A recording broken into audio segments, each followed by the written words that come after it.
Today's video, we are going to be taking you along with us on our typical Monday. Mondays the shop is closed, so we have tons of projects we're working on. If you watch our Saturday Night Lives, you've probably seen some of these things in the videos. We sold a ton of stuff last week, so we're going to get to work.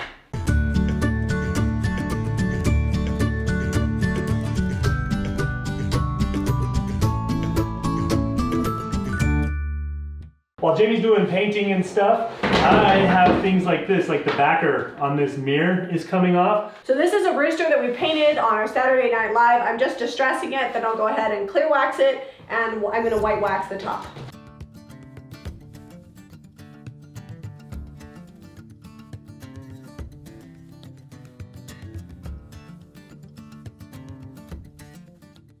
All right, so I've already clear waxed this. I'm just finishing up white waxing this chicken, rooster, whatever it is. And rather than waiting, I'm gonna go ahead and pull that white wax off and buff it in.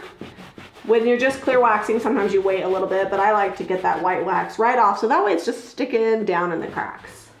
So some of these screws have just broken out from the plastic. I'm gonna use the Gorilla Glue construction adhesive. We've actually upgraded to the industrial size. It's in the caulk gun, and that should hold it. Once I put the screw back in, it'll be nice and tight. So we're working on getting Christmas into the shop. I like to slowly get it in over September. And this is a cute little Mary and Jesus and the donkey. It had some black on it that I couldn't get off. Otherwise, I probably would have left it cream. So I'm just painting it apothecary, and then we'll probably white wax it, which is kind of my favorite thing to do with little ceramic pieces. While I'm at it, we're just gonna paint this bird too. I already have a white bird, so I'm gonna paint apothecary one, so we have a couple different ones. Sometimes when I'm making decisions on what to paint in the shop, I like to take an inventory of what I've got and see what's sold, and then I just paint to restock so I don't have too much of one color or the other. So back here is our little staging area. This is stuff that's either been painted, waxed, it's ready to go, or needs cleaned, but doesn't really need much more work or repairs. So this is where it's waiting to get tagged, put into inventory, and go out onto the display floor. These chairs already have a first coat in mermaid tail and liquid sunshine. They're a little brighter than what we put inside the shop, but we love to cater to people that like all kinds of color, and we're putting them out on the front. We'll show you where that is. And they're so bright that they help attract people and bring in business. So I like to have a good mix of chairs out there in all different fun colors. The idea is to have them in these bright colors with the intent of having them be porch chairs.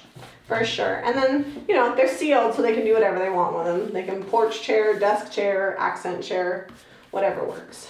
We have some downtime in the shop, and our employees start these chairs, and sometimes they finish them. They've actually done quite a few. And that's why these already have a base coat on there, because last week they got them started and we're just going to get them finished. We've been having fun teaching them how to use the paint, what the paint colors are, giving them some techniques, and it really helps pass the time as well as gets lots of projects knocked out. I like it that it educates them on how to use the paint too. So when people come in asking questions, they have firsthand knowledge on how to solve problems or issues that might come with painting old furniture. Well, the other great thing is that they've never really painted furniture, definitely not using DIY paint, so they can actually give them a first-hand account of how easy this product is to use and show them things that they've done in the shop on their own without me helping. This is our spray setup down in the basement of the shop, and it's just a small room, probably like 10 by 9. It's not very big, it's got a low basement ceiling, but I've just got a tarp up along the back here, and I've nailed it to the wall, and then it's drapes across the floor. The floor in here is cement, unfinished cement, so we're not scared to spray in here or get anything on it. If I need to later, I can scrape it back off and clean that up. But it's been really convenient. We're using this McGraw 20-gallon compressor to spray with.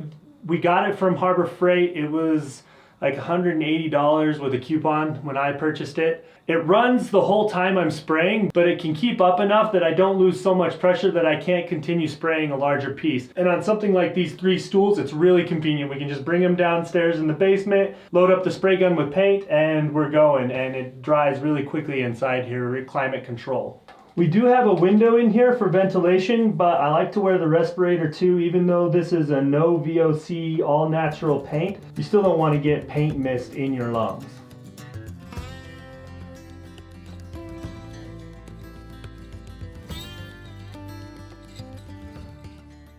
Okay, I'm up on my tippy toes so I don't have to move the camera. And I am painting this clock. It already has one coat on it. It's actually DIY paint, but it's a bunch of different colors mixed together. If you want to know the colors, it's got Farm Fresh, it's got beadboard, and a little bit of mint chip. I tried to create my logo color and it was too blue, so I've got a whole quart of this I've got to use up. Now I'm going to be distressing everything with 220 grit sandpaper, then I'll seal it. I'm going to use Sweet Pickins top coat to seal these, and then on the clock I'm going to be using DIY clear wax and then DIY white wax.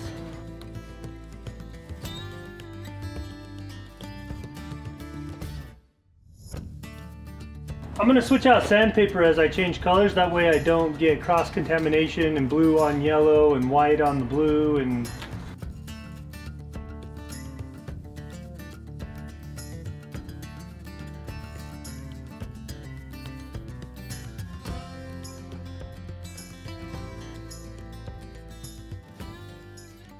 now it's time to seal everything up. I'm using Sweet Pickins top coat. On chairs, bar stools, things like that, we do 2 coats. On tabletops, that gets 3 to 4 coats. Dressers, things like that, they'll get a nice heavy coat on the base, and then we'll usually do 2 to 3 coats, almost like a tabletop, on the top of the dresser, just to help them be more durable. People are going to be setting cups and wet glasses and things like that up on there. So we like to add a couple of extra coats just to add a layer of durability to the tops of pieces. But for chairs and things like this, 2 coats is plenty.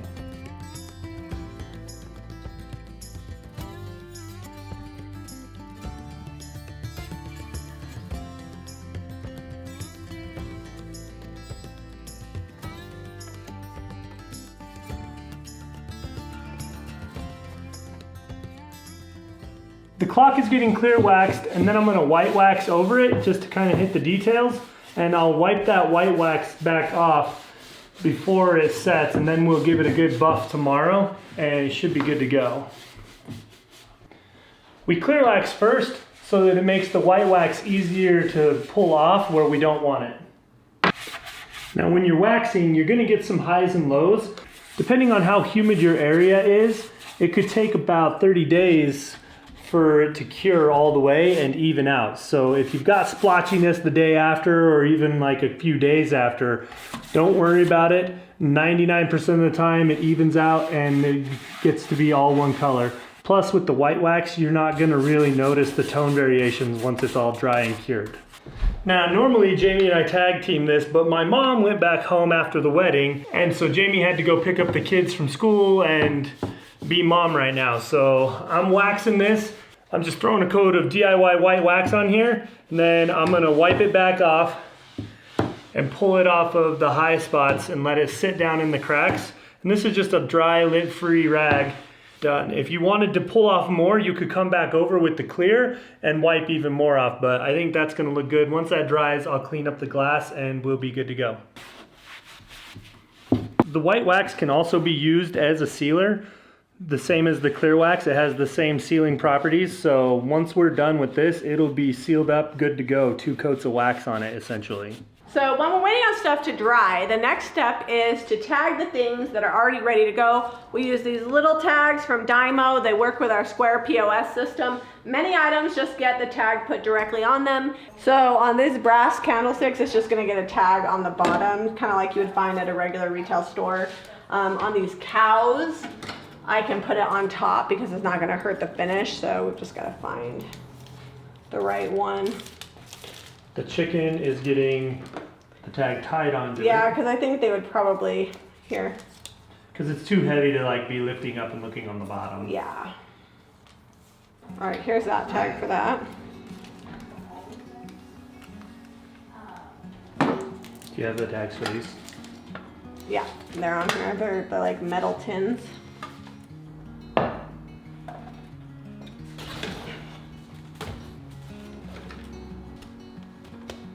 Will it fit in the middle right there? I think so. I don't know, I might have to rearrange a few things. That looks good.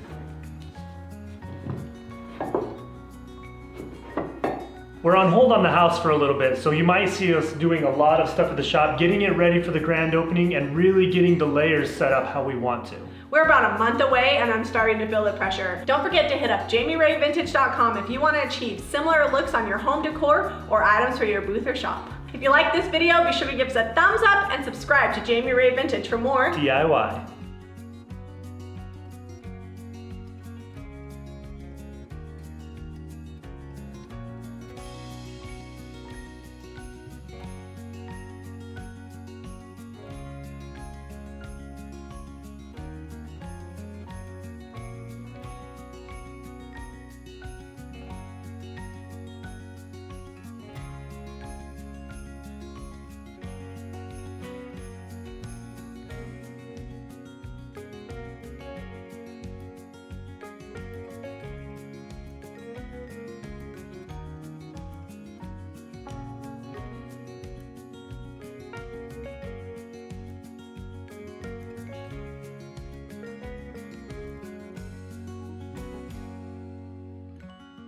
Hit the subscribe button.